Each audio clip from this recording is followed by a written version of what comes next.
अनजान वॉयस में आपका स्वागत है। विदाई के समय मेरी आंखों में से आंसू बह रहे थे और मैं आने वाली जिंदगी के बारे में सोच रही थी। मैं कम उम्र की लड़की थी। सुहागरात को लेकर मेरे भी कई अरमान थे। सहेलियों ने मुझे शादी से एक दिन पहले सुहागरात की पीड़ा के बारे में समझाया था, जिसे सुनकर मेरे पसीने छूटने लगे। हर लड़की की तरह मेरा भी ख्वाब था कि मेरा पति मुझे बेपनाह मोहब्बत करे, लेकिन मैं गरीब परिवार से ताल्लुक रखती, मेरे माँ बाप नहीं थे। इसी वजह से चाची ने मेरी शादी एक अमीर खानदान में कर दी, जिसके बदले उन्हें काफी अच्छे पैसे मिले थे। चाचा चाची ने ही मुझे बचपन में पाला था, इसी वजह से मैं ज्यादा इस शादी के बारे में सवाल जवाब नहीं किया।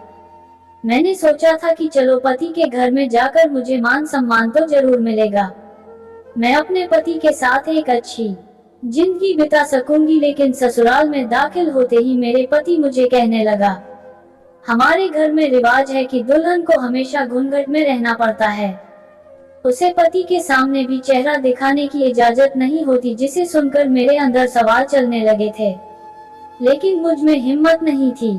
फिर मेरे पति ने मुझे कमरे तक पहुंचाया और फिर कहने लगे, तुम यहाँ थोड़ी देर बैठो, मैं अभी कुछ देर बाद वापस आता हूँ। मैं वही कमरे में बैठकर बेबसी से अपने पति का इंतजार कर रही थी। फिर कुछ देर बाद मेरे पति कमरे में आए और आते ही बड़े ही प्यार से मुझ पर मोहब्बत लुटाने लगे। इस बार पति का स्वभाव बड़ा ही अच्छा था, नहीं तो इससे पहले वो बहुत ही कड़वी लफ्जों के साथ मुझसे बात करते थे, लेकिन मैं इन बातों पर ज्यादा ध्यान नहीं देती। पति ने सुहागरात की रात मुझ पर जमकर प्यार किया। मुझे थोड़ा दर्द हो रहा था, लेकिन जिंदगी में पहली बार किसी ने मुझ पर प्यार लुटाया था। नहीं तो चाचा चाची के घर हमेशा मुझे बेइज्जत किया जाता था। इसी तरह अपनी जिंदगी भी गुजार रही थी। तभी मैं एक दिन बाजार से सब्जी लाने के लिए गई, सभी घर पर थे, मेरा पर्स घर पर छूट गया था। जब मैं वापस आई तो मैं स्टोर रूम के बगल वाले कमरे से मुझे किसी की वो सब की आवाज आ रही थी। जब मैं कमरे की खिड़की से झांक कर देखा तो मेरे होश उड़ गए। मेरे पति किसी और औरत के साथ वह वाली पोजीशन बनाकर बड़े जोरों के साथ। बड़े ही खुशकिस्मत वह लड़कियां होती हैं जिन्हें अपनी जिंदगी में माँ बाप का प्यार मिलता है, लेकिन एक मेरी जिंदगी थी कि मैं बचपन से ही अपने माँ बाप का प्यार तो छोड़ो, अपने माँ बाप की सूरत भी नहीं देखी थी। मेरे चाचा चाची ने ही मुझे पाल पोस कर बड़ा किया था। चाचा का व्यवहार मेरे लिए ठीक था, लेकिन चाची का व्यवहार मेरे साथ बहुत बुरा था। चाची बड़े ही खराब लफ्जों में बात किया करती। वह हमेशा कहती, तेरे माँ बाप तो इस दुनिया से चले गए, लेकिन तुझे पीछे हमारे घर पर मुफ्त खाने के लिए छोड़कर गए हैं।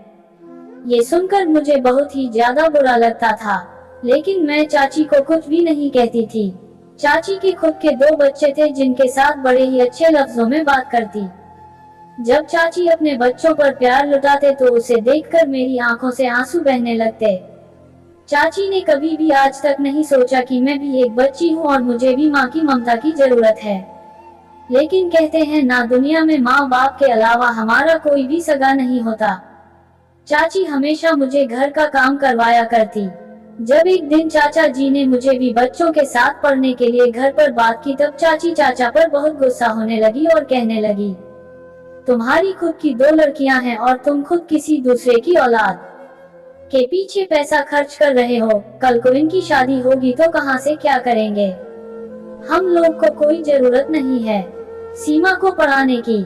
अगर तुम मेरी बात के खिलाफ गई तो तुम्हें हमेशा के लिए छोड़कर अपने मायके चली जाऊंगी। चाची की धमकी से चाचा डर गए। मैं ये सारी बातें दरवाजे के पीछे खड़ी होकर चुपचाप सुनती थी। मेरी भी कुछ ख्वाहिश थी, मुझे भी पढ़ने का शौक था, लेकिन शायद मेरी किस्मत में ऐसा कुछ नहीं था। अक्सर जब मैं दोपहर को सो जाया करती तो मैं चुपचाप चाची के बच्चों की किताबें निकाल कर पढ़ लेती थी। अगर आज मेरे माँ बाप जिंदा होते तब मेरी परवरिश में कोई कमी नहीं होती। मैं बहुत ही छोटी थी जब मेरे माँ बाप रोड एक्सीडेंट में मारे गए। तब मेरे चाचा चाची ने ही मुझे पाल पोस कर बड़ा किया था। मेरी उम्र शादी वाली हो चुकी थी। अक्सर मेरे आस पड़ोस की सहेलियां मुझे कहा करती थी कि तेरी चाची देखना, तेरी हरगिज शादी नहीं करेंगे, क्योंकि उन्हें मुफ्त में एक नौकरानी मिली हुई है। तुझे पूरी उम्र वो घर का कामकाज करवाएंगे। जिसे सुनकर मैं तो सहम गई। चाची ने आज तक कभी भी मेरे बारे में नहीं सोचा था। हमेशा अपने बच्चों के पुराने कपड़े मुझे पहनने के लिए दिया करती थी और खाने को बची कुची रोटी और दिन भर घर की सफाई भी अकेली मुझसे करवाया करती थी। लेकिन कहते हैं ना, जिंदगी में कब क्या हो किसी को कुछ मालूम नहीं। मैं अक्सर सब्जी लेने के लिए बाजार जाया करती थी। एक दिन मेरे पीछे एक लड़का पड़ गया। मैं उससे बचते हुए अपने घर वापस आ गई। लड़का रास्ते में कुछ बात करने की कोशिश कर रहा था, लेकिन मैंने उसकी बात पर ज्यादा ध्यान नहीं दिया। कुछ दिन बीत चुके थे, तभी मैं मोहल्ले के बाहर अपनी सहेलियों के साथ खेल रही थी। जब वापस अपने घर आई तो घर में तो एक आदमी और हाल में बैठकर चाय नाश्ता कर रहे थे। चाची भी उसके साथ हंस हंस कर बातें कर रही थी और आते ही मुझे कहने लगी, सीमा, हमने तेरी शादी पक्की कर दी है। जिसे सुनकर मैं पूरा चौंक सी गई थी। जब मैंने उस लड़के की तरफ देखा तो उसकी उम्र मुझसे 32 से 40 साल लग रही थी। हालांकि मैं उसके मुकाबले काफी छोटी थी, क्योंकि मेरी उम्र लगभग 19 साल हुई थी और मैं अभी अभी जवान हुई थी और वह तो मुझसे काफी बड़ा था। ये देखकर मैं चौंक सी गई थी। चाची कैसे मेरी शादी करने के बारे में सोच सकती थी, लेकिन मैंने चाची से ज्यादा सवाल जवाब नहीं किए और चुपचाप अपने कमरे में चली गई। शाम को जब चाचा जी घर वापस आए तब मैं उनके पास गई और मैंने कहा कि चाचा जी, मैं शादी नहीं करना चाहती। चाचा जी ने मुझे बड़े ही प्यार से कहा, बेटी, तुम्हें पता है ना तुम्हारी चाची तुम्हारे साथ किस तरह से व्यवहार करती है, जो मुझे बिल्कुल भी पसंद नहीं आता। लेकिन मैं इसके बावजूद भी कुछ भी नहीं कर सकता। और ये तो अच्छा है कि तुम्हारी शादी हो जाएगी तो तुम्हें भी अपना खुद का घर मिल जाएगा। वह तुम्हारा खुद का घर होगा, तुम्हारा पति होगा तो जिंदगी में हर कदम पर तुम्हारा साथ निभाएगा। मैं चाची की भी बातें नहीं सुननी पड़ेगी। चाचा की बात सुनकर मुझे भी यह बात सही ही लगी थी। अब मैंने भी शादी के लिए हाँ कर दी, लेकिन अब अंदर ही अंदर बड़ी बेचैन सी हो रही थी कि चाची मेरी जल्द से जल्द शादी करना चाहती थी। आखिर वह इतनी जल्दी मेरी शादी करने में क्यों लगी हुई थी। चाची ने शादी 3 दिन के अंदर ही कर दी। शादी की रात मुझे पता चला कि चाची ने शादी के बदले बहुत ही अच्छे खासे पैसे भी लिए हैं। मैं पढ़ी लिखी नहीं थी, लेकिन मैं दिखने में बहुत ही ज्यादा खूबसूरत भी थी। उस लड़की की उम्र मुझसे ज्यादा थी, लेकिन मैंने भी सोच लिया कि चलो, मेरी किस्मत में अब अच्छा ही लिखा होगा। भगवान कृपा से मैं इस नर्क बनी जिंदगी से तो आजाद होंगी। यही सोचते हुए मैंने शादी भी कर ली और फिर विदा होकर अपने ससुराल भी पहुंच गई। ससुराल में जब मैं दाखिल हुई तो घर को देखकर बहुत ही ज्यादा चौंक सी गई थी। घर देखने में इतना बड़ा था जिसमें मेरा आधा मोहल्ला रह सकता था, लेकिन अब मैं आने वाली जिंदगी के बारे में बड़ा ही परेशान हो रही थी, क्योंकि जिससे मेरी शादी हुई थी, मुझे ना तो उसके लड़के का नाम पता था, ना ही परिवार के बारे में कुछ पता था। मैं मन ही मन बड़ी बेचैन हो रही थी। फिर मेरे पति मुझे अपने कमरे में ले गए और वहां जाते ही वह मुझे कहने लगा, देखो, मुझे पता है तुम्हारे मन में कई सारे सवाल चल रहे होंगे, लेकिन उससे पहले मैं तुम्हें अपना नाम बता देता हूँ। मेरा नाम ललित है और मैं इस घर में रहता हूँ। मेरे माँ बाप नहीं है, मैं अकेला ही अपना कारोबार संभालता हूँ। लेकिन हमारे घर में एक रिवाज है कि जो नई नवेली दुल्हन इस घर में आएगी, उसे हमेशा घूंघट में रहना पड़ेगा, यानी कि तुम मुझे कभी भी नहीं देख सकती। जिसे सुनकर मैं बड़ा चौंक से गई थी, लेकिन फिर मैंने उनसे कोई सवाल नहीं किया। मैंने सोचा कि नई नई शादी है, अभी यहाँ आई हूँ, बाद में जब धीरे धीरे शादी पुरानी हो जाएगी और कुछ वक्त भी जाएगा, तब मैं उनसे सवाल करूंगी। मैं अंदर ही अंदर बड़ा ही ज्यादा घबरा भी रही थी। तभी ललित मुझे कहने लगे कि मैं कुछ देर बाद वापस आता हूँ, तुम आराम से बैठो बिस्तर पर। जब मैं बैठी तब वो बहुत ही ज्यादा मुलायम था। जिंदगी में पहली बार इतने मुलायम बिस्तर पर बैठी थी। नहीं तो चाची मुझे सुनाया करती थी, मैंने अपनी बचपन से लेकर जवानी तक कोई भी सुख नहीं देखा था, लेकिन अब मैं खुश थी कि अब धीरे धीरे मेरी जिंदगी भी ठीक हो जाएगी। मुझे चाची के ताने भी नहीं सुननी पड़ेगी। ये कुछ सोच रही थी कि तभी अचानक पति वापस दोबारा कमरे में दाखिल हुए, लेकिन इस बार उन्होंने मुझसे कोई बात नहीं की और आते ही कमरे की लाइट भी ऑफ कर दी थी। मेरे चेहरे पर एक बड़ा सा घूंघट था, जिसकी वजह से मैं उनका चेहरा भी नहीं देख पाई थी। उन्होंने मेरा हाथ पकड़ा और मुझे बिस्तर पर ले गए और जाकर मुझ पर खूब प्यार लुटाने लगे। मैं भी चुपचाप से लेटी हुई थी। मैंने भी कुछ सवाल जवाब भी नहीं किया और पूरी रात मुझ पर इतना प्यार लुटाया कि मेरी हालत ही खराब हो चुकी थी। और फिर दिन भर की थकावट की वजह से मैं कब नींद की वादियों में खो गई, मुझे कुछ मालूम नहीं था। मैं रोज अपने सर पर एक बड़ा सा पल्लू रखती।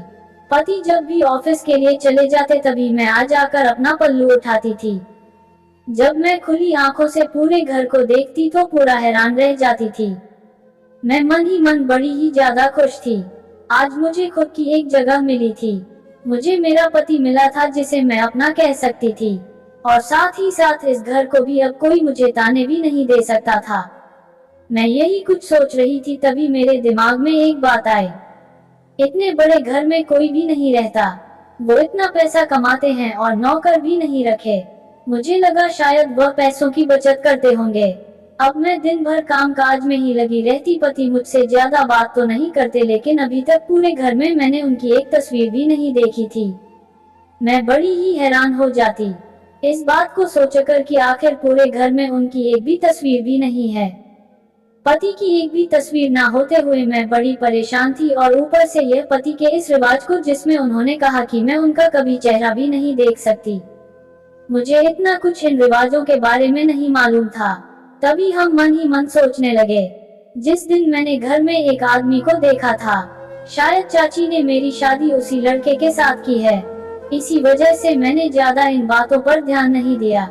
मैं बहुत ही ज्यादा अच्छा खाना भी बनाती थी ताकि पति के दिल में अपनी मोहब्बत डाल सकूं। शाम को जब पति वापस आते तो मैं फिर से एक बड़ा सा घूंघट कर लेती। मुझे अपने पति से बड़ा ही ज्यादा डर लगता था। इसी वजह से ज्यादा सवाल जवाब भी नहीं करती थी। मैंने उनसे सिर्फ रात का खाने के बारे में पूछा तो वह बस मुझे हाँ में जवाब दे देते। फिर मैं चुपचाप किचन में जाकर खाना लगाकर डाइनिंग टेबल पर लाकर रख देती। जब पति खा रहे थे तो मैं चुपचाप उनके बगल में ही खड़ी उन्हें देख रही थी, लेकिन मैंने उनका चेहरा बिल्कुल भी नहीं देखा। लेकिन जैसे ही उन्होंने अपना खाना कंप्लीट किया तो अपने कमरे में जा चुके थे।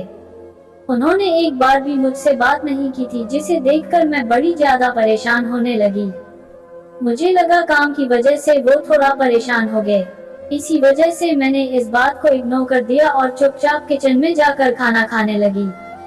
रात के बर्तन धोकर मैं वापस कमरे में आई, लेकिन पति तब कमरे में नहीं थे। इसी वजह से मैंने तुरंत अपना घूंघट उठा लिया। ये घूंघट में रहना मेरे लिए बड़ा ही मुश्किल होता जा रहा था। इस घूंघट की वजह से मुझे ज्यादातर कुछ दिखाई भी नहीं देता था। मैं मन ही मन बड़बड़ा रही थी कि तभी फिर से मुझे अचानक मुझे अपने पति के आने की आहट सुनाई देने लगी। मैंने तुरंत फिर से एक घूंघट कर लिया था। पति कमरे में आते ही मेरे बगल में आकर बैठ गए और फिर धीरे से मेरा हाथ पकड़ते हुए मुझे कहने लगे, तुमने अपनी जिंदगी में इतना काम किया है, देखो तुम्हारे हाथ कितने खराब हो चुके हैं और यहाँ पर भी तुम सारा दिन घर का काम किया करती हो। मैं ये सुनकर चौंक सी गई थी। मैं बड़ी बड़ी आंखें देखकर उन्हें कह रही थी कि आप घर पर नहीं थे, तो वह कहने लगे, मैं ना रहते हुए भी देख सकता हूँ। फिर मैं कहने लगी, अच्छा आप जब ऑफिस से आए तो आपने मुझसे एक बार भी बात नहीं की। तो वह मुझे कहने लगे, अच्छा तो तुम हर बात पर बहुत ज्यादा ध्यान भी देती हो। थोड़ा काम की वजह से मैं आज परेशान था, इसी वजह से तुम पर ध्यान नहीं दे पाया। लेकिन फिर से पति लाइट बंद करते ही मुझ पर खूब प्यार लुटाने लगे थे। दिन भर की थकावट की वजह से अब फिर से मुझे कब नींद आ गई, मुझे कुछ भी मालूम नहीं था। फिर करीब रात के 2 बजे मेरी आंख खुली थी। जब मैंने देखा कि है पति बगल में नहीं है, मैं सोचने लगी कि इतनी रात को पता नहीं ये कहाँ पर। यही कुछ मैं सोच रही थी कि तभी मुझे फिर से किसी के चलने की आहट सुनाई देने लगी।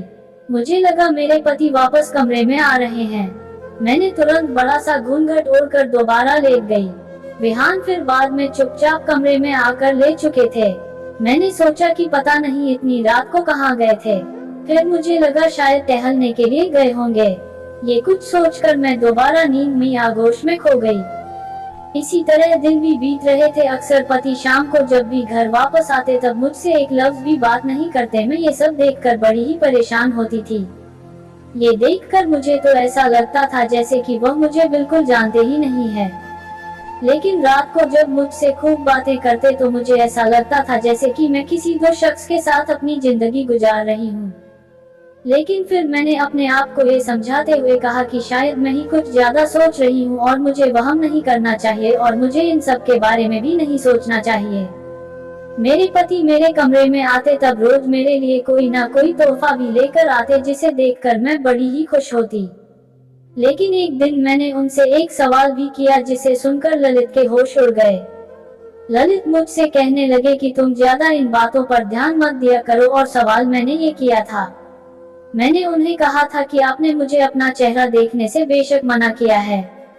आपने कहा है कि आपके घर का रिवाज है लेकिन मैं आपको देखना चाहती हूँ। मैंने पूरे घर में आपकी एक भी तस्वीर भी नहीं देखी। इसे सुनकर और थोड़ा गुस्से में मुझे कहने लगे, तुमने घर में चेहरा देखने की भी कोशिश की तो मैं तुम्हें छोड़ हमेशा हमेशा के लिए कहीं दूर चला जाऊंगा। जिसे सुनकर मैं बहुत ही ज्यादा घबरा गई थी और फिर उनका हाथ पकड़कर उनसे माफी भी मांगने लगी थी। मैंने कहा कि आइंदा ऐसी गलती बिल्कुल भी नहीं करूंगी। अभी मेरे पति ने मुझे माफ भी कर दिया था और फिर से मुझ पर खूब प्यार लुटाने लगे थे। पति का प्यार देखकर मैं अपनी जिंदगी में बहुत ज्यादा खुश थी। मैं मन ही मन भी सोच रही थी कि मैं अपनी जिंदगी में सब कुछ हासिल कर लिया है। लेकिन शायद यह मेरी गलतफहमी थी। रात को जब फिर से मेरी आंख खुलती तो उस वक्त रात के करीब 2 बज रहे होते और जब मैं अपने पति को देखती तो बगल में बिल्कुल भी नहीं लेटे होते। अब सिलसिला चलता जा रहा था। अब मैं परेशान होने लगी थी कि आखिर माजरा क्या है। अंदर ही अंदर अब मैं बहुत ज्यादा बेचैन हो रही थी। मुझे कुछ गड़बड़ लग रही थी क्योंकि ऑफिस से आने वाला पति कुछ अलग तरीके का व्यवहार करता था और जो कमरे में आता था वह मुझ पर खूब प्यार लुटाता था और उसे मेरी परवाह भी होती थी। लेकिन अब मैं घूंघट उठाकर उनका चेहरा भी नहीं देख सकती थी। अगर कहीं मैं ही गलत निकली, शायद जो मैंने अपनी जिंदगी में हासिल किया है उसे भी खो देती। इसी डर की वजह से मैंने कभी कुछ नहीं किया, लेकिन अब ये रोज का सिलसिला हो चुका था। पति रात को 2 बजे गायब हो जाते और कुछ देर बाद कमरे में दाखिल होते। सहेलियां भी मुझसे फोन पर बात करती तो मेरी खूब तारीफ करती, लेकिन मैं मन ही मन बड़ा परेशान थी। मैं किसी को कुछ बता नहीं सकती थी। एक दिन मैं बहुत ज्यादा परेशान हो रही थी। मैंने सोचा कि मुझे खुद ही कुछ सुराग निकालना चाहिए। पूरे घर की छानबीन करने लगी, लेकिन मुझे कहीं पर भी ललित की एक भी तस्वीर नहीं मिली थी। फिर कमरे की सफाई करते हुए कुछ पुराना सामान मुझे दिखाई दिया जो मैंने सोचा कि मुझे स्टोर रूम में जाकर रख देना चाहिए। जब मैंने स्टोर रूम का दरवाजा खोला तो अंदर बहुत ही ज्यादा धूल जमी हुई थी।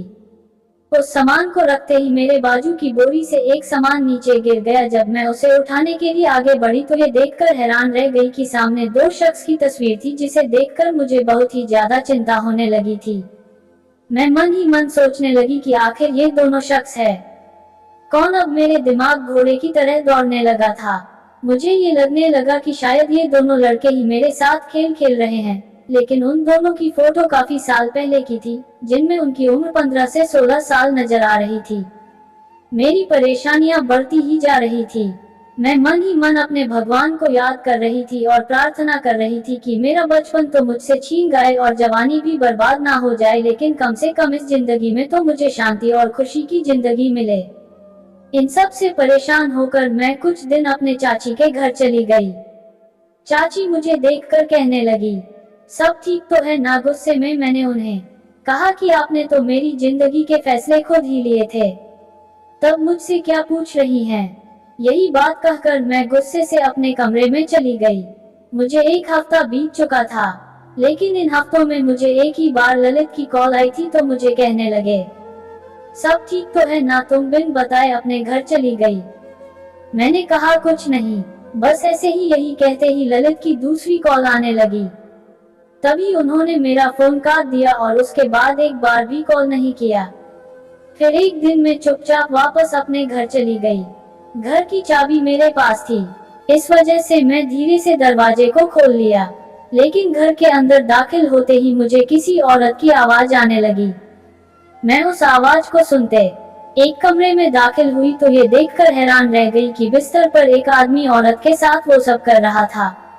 मैं गुस्से के मारे अब पूरी लाल पीली हो चुकी थी। मैंने दरवाजा खोला और अंदर दाखिल हो गई। वो इंसान मुझे देखकर हैरान रह गया। मैंने कहा, अच्छा तो तुम इसी वजह से मुझे कहते थे कि अपना घूंघट ओढ़कर रखना ताकि तुम मेरे पीठ पीछे ये सब कर सके। वो इंसान मुझे की बार बार समझाने की कोशिश कर रहा था, उसकी बात को सुनने के लिए बिल्कुल भी तैयार नहीं थी। मैंने कहा, तुमने मेरी जिंदगी खराब कर दी है। मैं खूब जोरों से रो ही जा रही थी। तभी वो आदमी ने एक नंबर पर कॉल कर कहने लगा, सर आप आकर ही अब इस मैटर को सॉल्व करें। जिसे सुनकर मैं पूरी बदहवास हो चुकी थी। मुझे समझ में नहीं आ रहा था कि आखिर मामला क्या है। वो आदमी वही था जो मेरी चाची के घर मेरे लिए रिश्ता लेकर आया था। मुझे तो लगा कि मेरी शादी इसी के साथ हुई है, लेकिन आखिर मामला क्या है? मैं जानना चाहती थी कि मेरी शादी किससे हुई है। मुझे कुछ भी समझ में नहीं आ रहा था। वह औरत चुपचाप बड़ी बड़ी आंखों से मुझे देखे जा रही थी। तभी कमरे में एक आदमी बहुत ही तेज रफ्तार के साथ दाखिल हुआ। उसने अपने चेहरे पर एक मास्क लगाए हुआ था। उसने मेरे हाथों को छूते हुए कहा कि मैं ही तुम्हारा पति ललित हूँ। उसके हाथों को छूते ही मुझे अंदाजा तो लग गया था कि यही ललित है, लेकिन सामने खड़ा शख्स और यह मास्क के पीछे वाला शख्स आखिर दोनों है कौन? तभी ललित मुझे बार बार कहने लगा कि मुझे माफ कर दो सीमा, मैंने तुमसे झूठ कहा था कि हमारे घर में रिवाज है दुल्हन को एक बड़ा सा घूंघट ओढ़े रखना पड़ता है और वह अपने पति का चेहरा बिल्कुल भी नहीं देख सकती। लेकिन मेरी आंखों से बस आंसू ही बह जा रहे थे। मैं बार बार कह रही थी, फिर तुमने मुझसे झूठ क्यों बोला? और फिर वह मेरा हाथ पकड़कर मुझे अपने साथ अपने कमरे में ले गया और फिर मुझे कहने लगा कि देखो सीमा, मुझे माफ कर दो। मैं तुमसे सच्ची मोहब्बत करता हूँ। मैं तुम्हें खोना नहीं चाहता था। मैंने एक दिन तुम्हें बाजार में देखा था और वही देखकर तुम पर फिदा हो चुका था। मैंने तुम्हारा पता भी लगाया और तुम्हारे घर भी रिश्ता भेजा। तुम्हारी चाची ने इस रिश्ते के लिए पहले इनकार भी कर दी थी, लेकिन जब मैंने अच्छी खासी कीमत दी तब वो भी शादी के लिए राजी हो चुकी थी। लेकिन जिस लड़की को तुमने वहां देखा था वो ललित नहीं है, वह मेरे ऑफिस का मैनेजर है। मैंने कहा कि फिर तुमने आखिर अपने चेहरे पर नकाब क्यों रखा है और आखिर तुमने इतना सारा झूठ क्यों बोला? फिर वह मुझे कहने लगा कि यह बहुत पुरानी बात है। मैं बहुत ही अमीर परिवार से ताल्लुक रखता था। एक रास्ते में मेरे माँ बाप मुझे लेकर शिमला जा रहे थे। तभी रास्ते में हमारा एक्सीडेंट हो गया। मेरे माता पिता की मौत उसी मौके पर हो चुकी थी, लेकिन मैं वही जख्मी पड़ा रहा। लोगों ने मुझे अस्पताल भी पहुंचाया। कुछ दिन बाद मैं ठीक तो हो गया, लेकिन बाद में मुझे ये खबर पता चली कि मेरा आधा चेहरा खराब हो चुका है, जिसकी वजह से आज की तारीख में भी कोई भी लड़की मुझसे शादी करने के लिए तैयार नहीं थी। अगर मैं कर भी लेता तो करती तो मेरे पैसे की खातिर ही शादी। लेकिन तुम्हें देखकर मुझे तुमसे मोहब्बत हो गई थी, लेकिन कहीं ना कहीं मुझे फिर से यही डर था कि तुम भी मेरा चेहरा देखकर छोड़ ना दो। इन सारी बातों को सुनकर मुझे बहुत ही ज्यादा दुख भी हो रहा था। मैं चुपचाप कोने में बैठकर खूब रोए जा रही थी। ललित बार बार मुझसे माफी भी मांग रहा था और मुझे समझाने की पूरी कोशिश कर रहे थे। मैंने कहा कि आप मुझे ये बात पहले बता देते, मोहब्बत सीरत देखकर की जाती है, सूरत देखकर नहीं। मैं ऐसे ही एक दलदल से निकली थी। मुझे लगा कि मैं इस जिंदगी में आकर खुश रहूंगी, लेकिन तुमने तो मुझसे झूठ बोला। कोई देर तक मैं अपने आप को शांत करने की कोशिश करने लगी और मन ही मन सोचने लगी कि शायद वो सही हो सकता है, क्योंकि वह भी तो अपनी जिंदगी में अकेला रहा जैसे मैं रही हूँ। उसने अपने माँ बाप को रोड एक्सीडेंट में खो दिया था और उसी प्रकार मैंने भी। फिर मैंने उसे कहा कि तुम अभी के अभी इस मास्क को हटा दो, मैं तुम्हें देखना चाहती हूँ। जैसी ललित ने मास्क हटाया, कुछ देर मैं उसे ऐसे ही देखती रही।